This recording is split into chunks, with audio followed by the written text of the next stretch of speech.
চটজলদি কম সময়ের মধ্যে একটু পাহাড় ঘুরতে যেতে ইচ্ছা করছে, তাহলে চলো দার্জিলিং থেকে ঘুরে আসি। কিন্তু দার্জিলিং ছাড়া কি কোনো অফবিট জায়গা একটু ট্রাই করা যেতে পারে? নিশ্চয়ই করা যেতে পারে। তাহলে চলো ট্যুর প্ল্যানটা একটু সাজিয়ে নেওয়া যাক।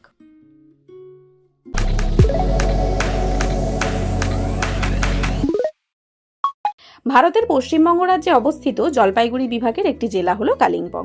আর আজকে এই অফবিট কালিম্পং এর ওপরেই আমি এই ভিডিওটা সাজিয়েছি। এটি নিম্ন হিমালয়ে অবস্থিত, গড় উচ্চতা 1250 মিটার মতো। যারা শহরের অত্যন্ত উত্তেজনাপূর্ণ জীবন থেকে মুক্তি খুঁজছো, তাদের জন্য এটি হলো একটা দারুণ ছুটির গন্তব্য। সবুজ উপত্যকা, পূর্ব হিমালয় পর্বতমালার বিস্তৃত দৃশ্য, নীল আকাশে তুষারাবৃত কাঞ্চনজঙ্ঘা, মনোরম আবহাওয়া এবং স্বচ্ছন্দ পরিবেশের উপস্থিতি এই জায়গার প্রতি আকর্ষণকে যেন আরও বাড়িয়ে দিয়েছে। এবার জেনে নেওয়া যাক কালিম্পং যাওয়ার জন্য উপযুক্ত সময় কখন, কিভাবে এখানে যাবে, কি কি দেখবে, কি কি খাবে, কোথায় কোথায় থাকবে, তাও আবার মাত্র 3 রাত 4 দিনের মধ্যে। কালিম্পং কখন যাবে? কালিম্পং যাওয়ার জন্য কোনো নির্দিষ্ট সময় নেই, সারা বছরই কালিম্পং যাওয়া যায়। তবে আমাদের আসল উদ্দেশ্য যেটা থাকে তা হলো কাঞ্চনজঙ্ঘার দর্শন। আর কাঞ্চনজঙ্ঘা দেখার শ্রেষ্ঠ সময় হলো অক্টোবর থেকে মে মাস। এর মধ্যে অক্টোবর, ডিসেম্বর, এপ্রিল ও মে মাস হলো সিজন টাইম, নভেম্বর, জানুয়ারি আর মার্চ হলো মিড সিজন টাইম, আর বাকি 5 মাস হলো অফ সিজন। কিভাবে যাবে? শিলিগুড়ি বা নিউ জলপাইগুড়ি হলো কালিম্পং এর মূল প্রবেশদ্বার। বিমানপথে বাগডোগরা এয়ারপোর্ট থেকে তোমরা ট্যাক্সি ভাড়া করে প্রায় 3 ঘন্টার মধ্যে কালিম্পং পৌঁছে যেতে পারো। রেলপথে কলকাতার হাওড়া বা শিয়ালদার মতো রেলওয়ে স্টেশন থেকে নিউ জলপাইগুড়ির যে কোনো ট্রেন ধরে এনজিপিতে পৌঁছে স্টেশনের বাইরে থেকে প্রাইভেট বা শেয়ারে ট্যাক্সি বা গাড়ি ভাড়া করে কালিম্পংয়ে যাওয়া যায়। আমরা শিয়ালদা থেকে রাত 11:20 পদাতিক এক্সপ্রেস ধরলাম। ট্রেনের ভেতরটা যথেষ্ট পরিষ্কার পরিচ্ছন্ন। সঠিক সময় ট্রেন ছেড়ে দেওয়ার পরেই রাতের ডিনারটা সেরে নিয়ে আনন্দের ঘুম দিলাম। তারপরে সকাল হতেই বাইরের প্রাকৃতিক দৃশ্য দেখতে দেখতে পৌঁছে গেলাম। আমাদের এই পুরো এনজিপি টু এনজিপি ট্যুরটাই আমরা ইউটিউবে রিসার্চের মাধ্যমে বার করি। আমাদের ট্যুর অপারেটররাই সমস্ত ট্যুরের প্ল্যানটা সাজিয়ে দিয়েছিলেন, গাড়ির ব্যবস্থা ওনারাই করে দিয়েছিলেন এবং এনাদের সার্ভিস ভীষণই ভালো। তোমরা যদি চাও আমি অবশ্যই ট্যুর অপারেটরের নাম্বারটা তোমাদের সঙ্গে শেয়ার করে দেবো। ডে 1 এনজিপিতে নামার পর সঠিক সময় ড্রাইভার দাদা যাত্রী সাথী কাউন্টারে আমাদের জন্য অপেক্ষা করছিলেন। আমাদের প্রাইভেট কার হিসেবে এই হোয়াইট ওয়াগনারটা দেওয়া হয়েছিল, যথেষ্ট কমফোর্টেবল। যাওয়ার সময় চলতি পথেই একটা রেস্টুরেন্টে জলখাবারটা সেরে নিলাম। রেস্টুরেন্টটা বেশ সুন্দর, খাবার দাবারগুলো খারাপ না। এখানের খরচা সম্পূর্ণ তোমাদের নিজেদের। তারপরে সুন্দরী তিস্তা পাহাড়ের আঁকাবাঁকা পথ ধরে চললাম আমাদের প্রথম গন্তব্য কাফেরগাঁওয়ের দিকে। চলতি পথে এখানকার এই লোকাল ট্রেনটার দিকে চোখ পড়ল। কাফেরগাঁও যাওয়ার পথে আমাদের প্রথম সাইট সিন হলো Panbu view point. Entry fees per head 20 rupees. এখান থেকে দূরে পাহাড়ের দৃশ্য খুব সুন্দর, কিন্তু আমরা যে সময় গেছিলাম তখন চারদিকটা শুধুই মেঘে ঢাকা ছিল। যদিও এটাও অন্য রকমের অভিজ্ঞতা। এখানে অনেক দূর পর্যন্ত যাওয়া যায়, বেশ সাজানো গোছানো জায়গা। তারপরে গেলাম লোলেগাঁও পার্কে। এখানেও entry fees per head 20 rupees. তোমাদের শর্টসেই বলেছি যে বাস্তবে মায়াবী জায়গার উৎকৃষ্ট উদাহরণ হলো এই জায়গা। সত্যি চারদিকের মায়াবী আলো আধারী পথটা দুধারের রঙিন ফুলের সমাহারে যেন সেজে উঠেছে। এখানে রয়েছে একটা কাঠের ছোট্ট ক্যানোপি ওয়াক। তারপরে পৌঁছে গেলাম আমাদের প্রথম দিনের হোমস্টে কাফেরগাঁও সাইলাং ভ্যালি। চারদিকে বিভিন্ন ফুলের চাষ। এই 3টে কটেজ রুম উইথ ব্যালকনির মধ্যে আমরা মিডিলের রুমটায় উঠলাম। আর এটা ওদের হোমস্টের কিচেন। আমাদের রুম নাম্বার হলো 2। রুমে ঢুকেই সামনেই একটা ডাবল শেয়ারিং বেড রয়েছে। পুরো রুমটাই কাঠের কাঠামোতেই তৈরি, আর এখানকার বেশিরভাগ হোমস্টেই তাই। এরকম একটা বড় জানলা আছে, আর সাইডে এরকম একটা সিঙ্গেল বেড রয়েছে। রুমের ওপরটা এরকম ডিজাইন করা আছে, আর একটা সুন্দর মিররও রয়েছে। চলো এবার ওয়াশরুমটা একটু দেখাই। ওয়াশরুমটা বেশ বড়, অবশ্যই ওয়েস্টার্ন টয়লেটের ফেসিলিটি আছে। তার সাথে গিজার, ওয়াশ বেসিন সবকিছু নিয়েই বেশ পরিষ্কার পরিচ্ছন্ন। আর আমরা যেদিন গেছিলাম সেদিন পুরোটাই মেঘলা দিন ছিল, সেই জন্য তেমন বুঝতে পারিনি। এটা হচ্ছে তার পরের দিনের রুম থেকে ভিউ। এই হোমস্টে থেকেই কাঞ্চনজঙ্ঘার দর্শনও খুব ভালো পাওয়া যায় যদি সিজন টাইমে আসো। এখানে বেশিরভাগ হোমস্টেতেই দুপুরের মেনুতে মেনলি ভাত আর ডিমের ঝোল থাকে, আর রাতের মেনুতে ভাত বা রুটি আর চিকেন থাকে, আর সন্ধেবেলা স্ন্যাক্স আর চা দেওয়া হয়। আর এই হচ্ছে সন্ধেবেলা পাহাড়ের দৃশ্য। এই পাহাড়ি জায়গায় রাতের এই দৃশ্যটা অদ্ভুত এক মায়াবী। কি সুন্দর যে লাগে, জোনাকির মতো চারধারে আলো ঝিকমিক করে। ডে 2 সকাল সকাল পাহাড়ের সুন্দর দৃশ্য আর সাথে মর্নিং টি দিয়ে দিনটা শুরু হলো। তারপর সকালে জলখাবার খেয়ে বেরিয়ে পড়লাম আমাদের পরের সাইট সিনগুলোর উদ্দেশ্যে। সাইট সিনের মধ্যে প্রথম হলো ক্যাকটাস নার্সারি। এখানেও entry fees per head 20 rupees, আর গাড়ি পার্কিং এর জন্য 30 রুপিস। এটি কালিম্পং শহরের কাছে অবস্থিত একটি অত্যন্ত জনপ্রিয় পর্যটন কেন্দ্র। এখানে প্রায় 1500-ও বেশি প্রজাতির ক্যাকটাস ও সুকুলেন্ট রয়েছে। এই যে দূরে সাদা সাদা চাঁদোয়াগুলো করা আছে, এর মধ্যে বিভিন্ন গোত্রের ক্যাকটাসকে নার্চার করা হয়েছে। দূরে মেঘে ঢাকা পাহাড়, তার সাথে রয়েছে এরকম সুন্দর বসার জায়গা, আর এখানে এরকম ছোট ক্যাফেও রয়েছে।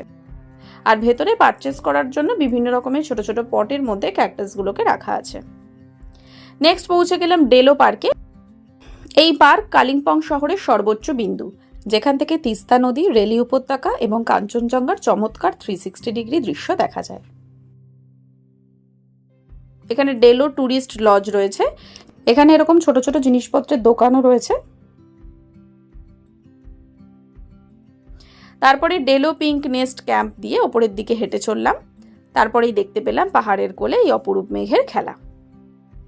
ডেলো পার্ক থেকে বেরিয়েই তোমরা রাইট সাইডে এরকম কটা দোকান পাবে, যার মধ্যে থেকে টেস্ট করে নিতে পারো মোমো। এখানকার মোমোগুলো বেশ ভালো। তারপরে কালিম্পং এর অন্যতম প্রধান আকর্ষণ একটা পদ্ম ফুলের ওপর অবস্থিত বুদ্ধের বিশাল এবং রঙিন মূর্তির কাছে পৌঁছে গেলাম। এটি এরকম একটা পার্কের প্রাঙ্গণে অবস্থিত। তারপরে জনপ্রিয় হিন্দু তীর্থস্থান হলো হনুমান টেম্পল। এখানে হনুমানজির একটা বিশাল মূর্তি রয়েছে, যার উচ্চতা প্রায় 30 ফুট। মন্দির প্রাঙ্গণ থেকে কাঞ্চনজঙ্ঘা পর্বতশৃঙ্গ, তিস্তা নদী এবং আশেপাশের উপত্যকার চমৎকার দৃশ্য দেখতে পাওয়া যায়। তারপরে হনুমান টেম্পল থেকে মাত্র কয়েক গজ দূরে অবস্থিত দুর্গা মন্দিরের প্রাঙ্গণটা ঘুরে দেখে নেওয়া হলো। তারপরে যাওয়া হলো রেলি রিভার অফবিট পিকনিক স্পটে। এটা আমাদের ট্যুর প্যাকেজের মধ্যে ইনক্লুডেড না, ড্রাইভার দাদার দৌলতে এটা আমাদের দেখা হয়। চারধারে রয়েছে শান্ত পরিবেশ, স্বচ্ছ জলধারা এবং সবুজে ঘেরা পাহাড়ি প্রকৃতি। তারপরে প্রায় 1 ঘন্টা পর পাহাড়ের অনেকটা উঁচুতে আমরা পৌঁছে গেলাম চারখোলের ডেকেলিং হোমস্টেতে। এখানে ঢুকে এরকম একটা ব্যালকনি আছে, আর এই সিঁড়ি দিয়ে ছাদে ওঠা যায়। এত বড় একটা ডাইনিং স্পেস রয়েছে, যেখানে খুব সুন্দর সোফা সহ অনেক কিছু রয়েছে। চলো 3 নম্বর রুমটা হলো আমাদের। ঢুকেই দেখলাম ডাবল শেয়ারিং একটা বড় বেড রয়েছে, এত বড় একটা জানলা, সাইডে টি টেবিল আছে, আর দুটো সিঙ্গেল খাটকে জুড়ে এরকম একটা ডাবল শেয়ারিং বেডের ব্যবস্থা করা হয়েছে। ওয়াশরুমটাও খুব একটা বড় না হলেও বেশ পরিষ্কার পরিচ্ছন্ন। গিজার, ওয়েস্টার্ন টয়লেট সব ব্যবস্থাই রয়েছে। এখানে লাঞ্চ একটা ইনোভেটিভ জিনিস খেলাম, ডিমের পোচের তরকারি। দূর থেকে হোমস্টেটা দেখতে ঠিক এতটাই সুন্দর।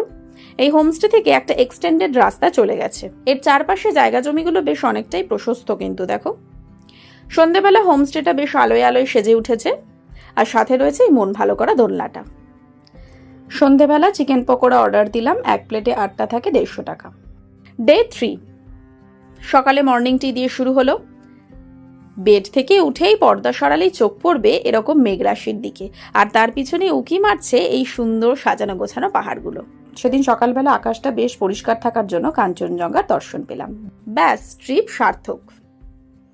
তারপরে জলখাবার খেয়ে বেরিয়ে পড়লাম আমাদের শেষ গন্তব্যের দিকে। তবে চারখোলের রাস্তা ছিল ভীষণ খারাপ। প্রথম সাইট সিন হলো ডাবলিং পার্ক। এটাও বেশ অনেকটাই উঁচুতে রয়েছে। এখানে দেখার জন্য 2টো স্পট রয়েছে। জায়গাটা বেশ ফটোজেনিক। এরকম কাচের স্কাইওয়াক আছে, যেখানে জুতো খুলে ওঠাই বাঞ্ছনীয়। এরকম বিভিন্ন রাইডসও রয়েছে। তারপর সুন্দর পাহাড়ি পাইন বনের মধ্য দিয়ে পৌঁছে গেলাম পাইন ফরেস্টে। এখানে রাস্তা বেশ প্রশস্ত ও প্রসারিত। পাইন বনের এন্ট্রি ফিজও পার হেড 20 রুপিস। এই পাইন বন থেকে লাভা মনেস্ট্রিটা দেখো, খুব দূর থেকে হলেও কিন্তু দেখা যাচ্ছে। পাইন বনের নির্জনতা, মেঘের খেলা এবং কাঞ্চনজঙ্ঘার দৃশ্য সব মিলিয়ে এক স্বর্গীয় পরিবেশ তৈরি হয়েছে। শান্ত পরিবেশে হাঁটা, পাখি দেখা এবং বন্যপ্রাণী পর্যবেক্ষণের জন্য এটি একটি উপযুক্ত জায়গা।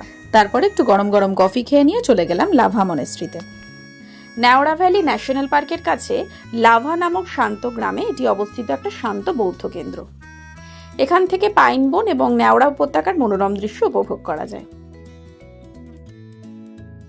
এতে ঐতিহ্যবাহী তিব্বতী স্থাপত্যের নিদর্শন রয়েছে, সাথে আছে একটা বিশাল সোনালী বুদ্ধ মূর্তি। এই মনেস্ট্রির মধ্যে দোকানও রয়েছে, তোমরা চাইলে এখান থেকে কোনো উপহার বা কোনো জিনিস কিনতেই পারো।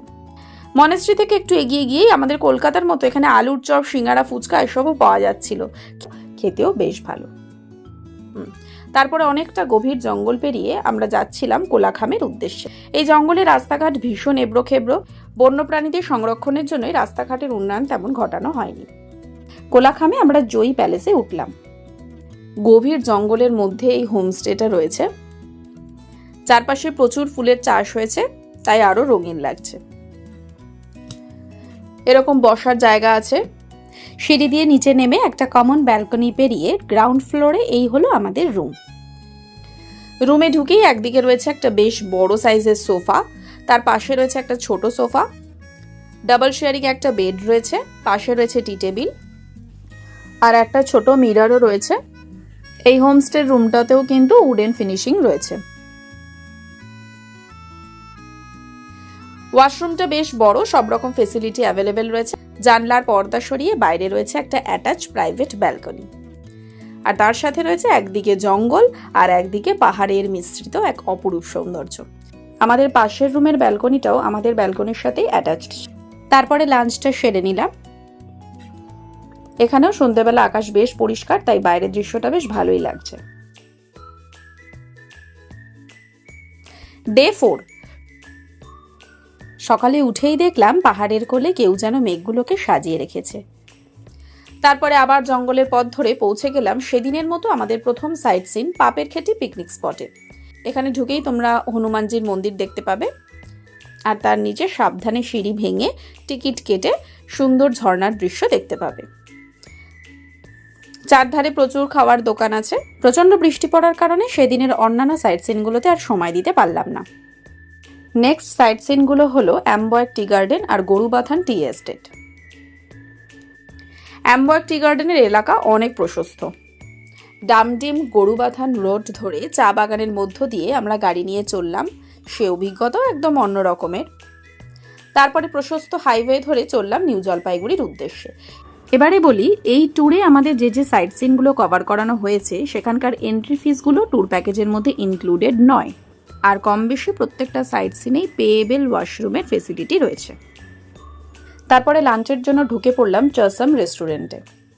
এখানে জলখাবার থেকে শুরু করে ডিনার সব খাবারই অ্যাভেলেবেল। প্রত্যেকটা খাবারের টেস্ট খুব সুন্দর।